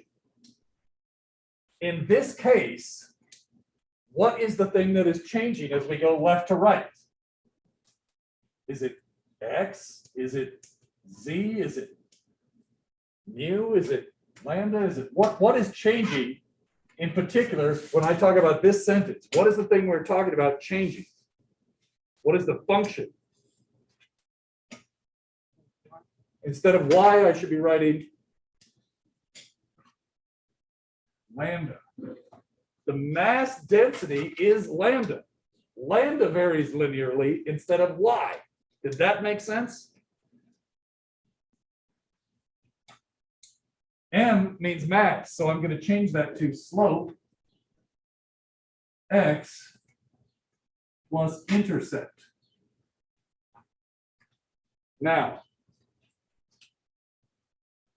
when you are doing y equals mx plus b, what do you usually have to try and understand it? When you're looking at this thing, we usually also have a graph, right? Well, what should be on my y-axis of this graph?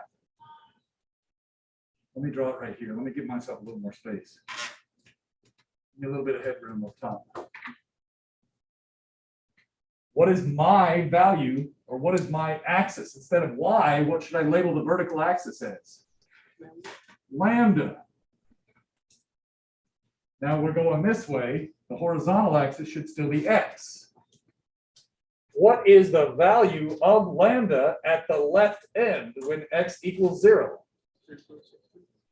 3.62. Now, because it's hard for me to get all that in there, I'm going to use the symbol. Whoops. There we go.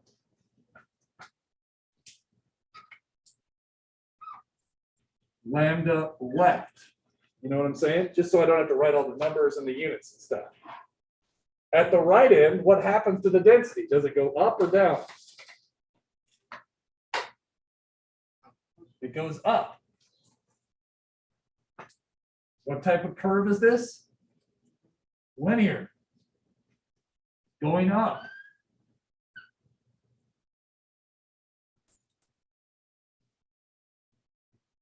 What's the value at the right end? What's the value of x at this end? There's a plot to help us visualize it.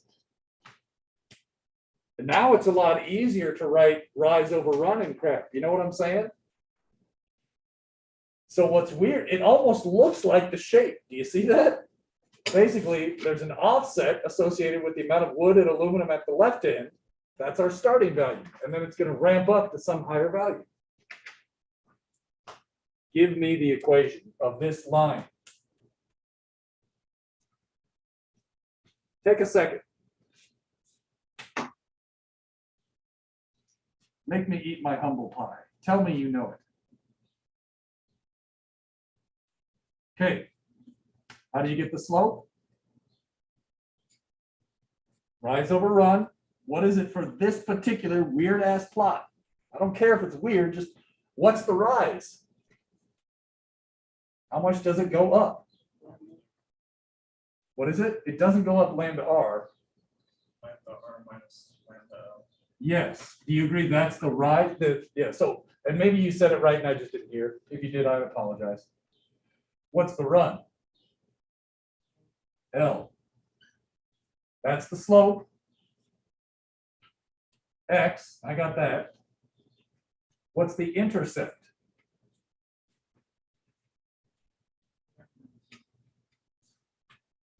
Before moving on, I know you guys, okay, so I said you guys would screw it up. I was totally wrong. You did not screw it up. I'm a bad person. You guys are awesome. Okay, so here's the deal. I want you to learn this one step. Check it. Because, right, it would be easy to flip something by accident. If x equals 0, what do you get? Is that correct? That's what we want. What's the other point we know about?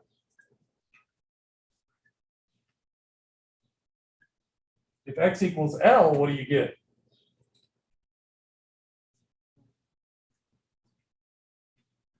If the equation matches at 2 points for a line, it must be right. So basically, always plug in 2 quick parameters and just check. Well, I want something that goes from lambda L to lambda R. This is my guess. Did it work? Looks like it. Because it matches at 2 points for a line, we're golden. We know it's right. Did that make sense? I have screwed up many a line in my day as well. And by checking this, you can catch your screw up before you do math with your screw up. See what I'm saying? Check your mistakes. We all make mistakes. I'm still making mistakes after doing this for N years, for large N. Holy shnikes. Okay, whatever. At this point, I think we're ready to drop this into the integral, right? So I would like to erase this check just so I have room here. Is that okay? You should do it every time, even if it's just in your head. I'm trying to get x center of mass, right? X center of mass is equal to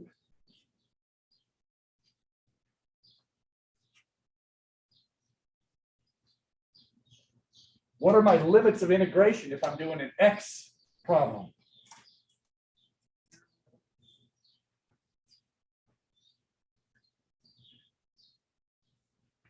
What's dm for a rod? Is this rod 1D or 2D or 3D? I would call it 1D. It's a rod. We're going to make all rods 1D. You could argue, wait, it's 2D. Yeah, but what we did is we accounted for all this extra crap in the vertical direction by accounting for the density changing. So in this case, I can see why you might think it's a 2D object. But again, how we handled this was, now that we know the density at this end and that end, we can think of this as one rod whose density is changing rather than a rod whose height is changing. Cool? And that's better in this case because we've got wood and aluminum. It's not obvious. Otherwise we'd have two densities. This would be a really hard problem if we didn't treat it 1D. Did that make sense? Why? Yeah.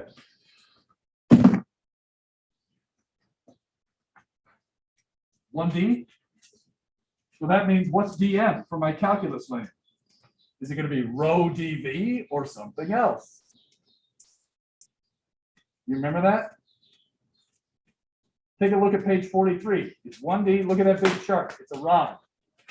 That's the part you got to kind of get practice and memorize. It's a rod, which we're calling a 1D shape. dm equals not rho dv, not sigma dA, but Lambda dx. lambda dx. Kilograms per meter times dx. Right? Remember, this is kilograms. Man, it's nice to have the units to check this, isn't it? When you're doing your coding tomorrow in lab, check the units on your code variables. Always check the units. Check if it's a vector or a scalar. Okay, more on that tomorrow. Well, shnikes, we got it. Do you agree we have it? We know lambda. Well, you just shove it in.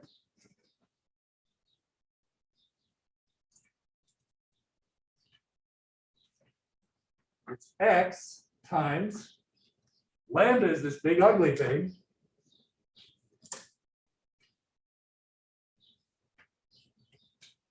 Kudos to all of you for catching how to write a linear function from a real life problem. You did a good job. You guys are performing at a high level. Keep it up.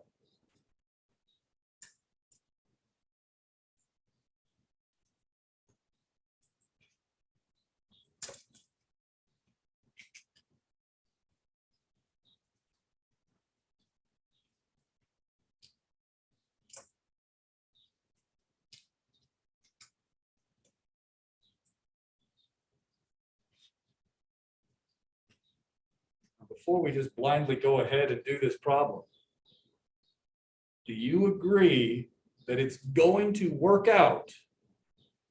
Because lambdas are known parameters, right? We know the different lambda L and lambda R's. We know what L is. And yes, there's still X in here, but when you integrate the X, do you agree it's going to get replaced by L's? Take a second to look at this. This is going to work out. In theory, if we plugged in numbers, you'd get an answer. I'm going to channel my mind and say it's 29.7 centimeters. Is that what it says in the problem statement? Yes, I found 29.7. So I agree, you could do calculus, do it at home. The answer to this is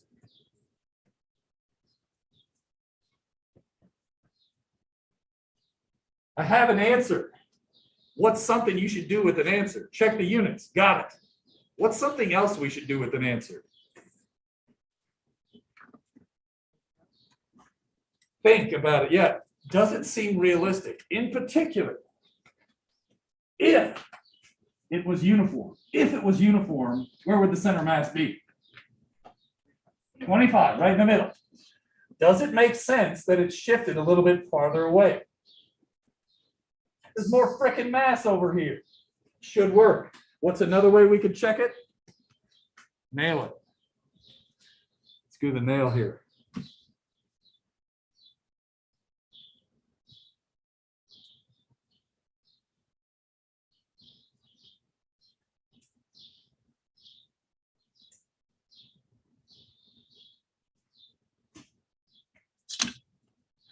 Now, this is not perfect. This from here to here is about 30.5 centimeters. Can you see that on Zoom at all or not? Yeah. It's about right. Do you agree? This matches up well with reality. So far, so good. Here's a fun one while we got it. The question I had for you guys, take a look at problem 9.36 real quick.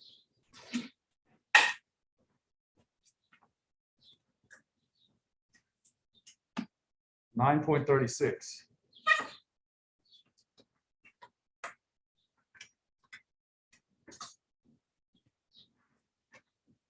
The question was, how far apart do you need to spread these to make it balance on the nail, on the edge?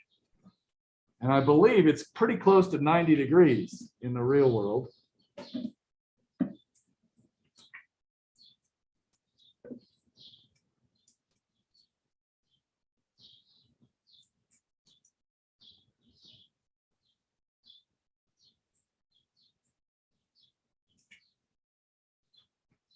Pretty crazy, right?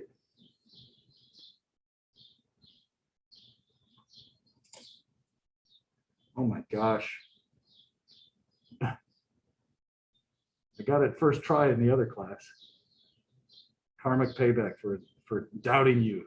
I should never have doubted you, class. Whatever. It's so unsatisfying unless it works, right? You know what demo I'm trying to show you here? Maybe this helps. You see it?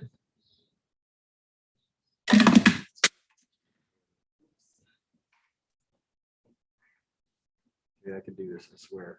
What I used to do was 50-cent piece and forks. Pretty close, do you agree? We're almost there.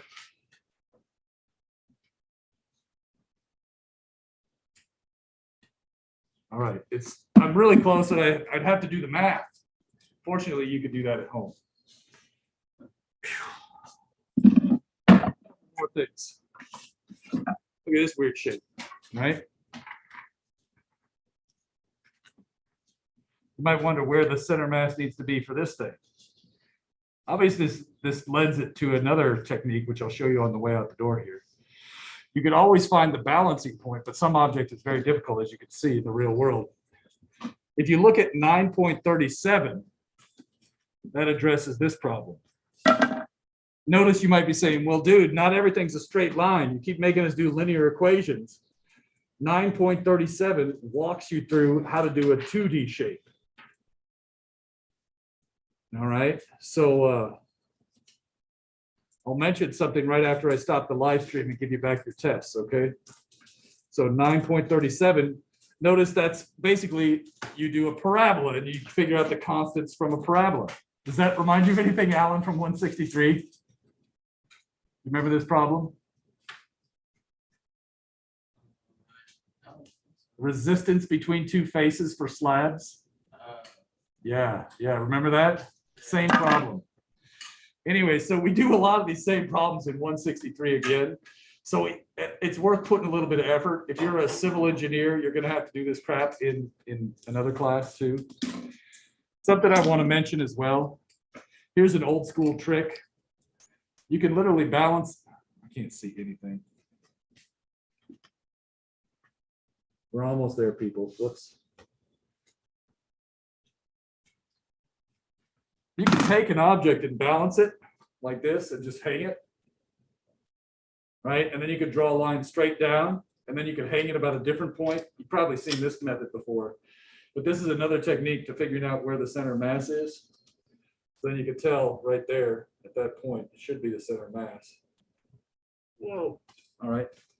What else do I want to say? Anything else?